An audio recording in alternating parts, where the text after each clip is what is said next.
మా సోదరుడు మన్నె క్రిషాంత్ గారు గత 2.5 సంవత్సరాలుగా ఈ ప్రభుత్వంలో జరుగుతున్న అవినీతిని అడుగడుగునా ప్రశ్నిస్తున్నాడు, బయటపెడుతున్నాడు.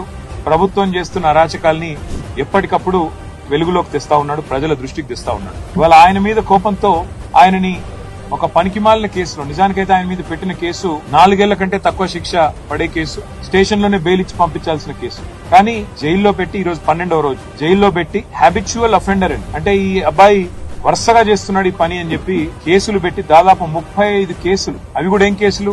ముఖ్యమంత్రి రేవంత్ రెడ్డి గారి ప్రభుత్వం ప్రపంచ సుందరి పోటీలు ఏవైతే ఇక్కడ జరిగినాయో అందులో మిస్ ఇంగ్లాండ్ ని వేధించింది, 2 కాంగ్రెస్ నాయకులు అమ్మాయిని సెక్షువల్లీ హరాస్ చేసినారు అని ట్వీట్ చేస్తే ఒక కేసు. రేవంత్ రెడ్డి గారి అల్లుడు, వారి బినామీ కంపెనీలు, వాటికి సంబంధించిన భాగోతాన్ని బయటపెడితే మరొక కేసు. రేవంత్ రెడ్డి గారి బావమరిది సుజన్ రెడ్డికి అమృత్లో కాంట్రాక్ట్లు ఎట్లా ఇస్తారు, కేంద్ర ప్రభుత్వం మీరు కుమ్మక్కయ్యారు అని చెప్పి అది బయటికి తీసుకొస్తే మరొక కేసు. రేవంత్ రెడ్డి గారి ఊళ్ళో కొండారెడ్డిపల్లిలో ఒక మాజీ సర్పంచ్ సాయిరెడ్డి గారిని వీళ్ళ సోదరులు భయపెట్టి భయభ్రాంతులకు గురి చేసి ఆయన చావుకు కారణమైనారు అని చెప్పి మరి బయట పెడితే దాని మీద ఒక కేసు. ఈ రకంగా 35 కేసులు తమ్ముడు మన్నె క్రిషాంత్ మీద పెట్టి ఇవాళ తనతో పాటు ఒక 10 మంది పిల్లల్ని ఇక్కడ తీసుకొచ్చి సంగారెడ్డి జైల్లో పెట్టి వారి కుటుంబ సభ్యులకు క్షోభ కలిగించడమే కాకుండా పైశాచికానందం పొందుతున్నారు ముఖ్యమంత్రి గారు.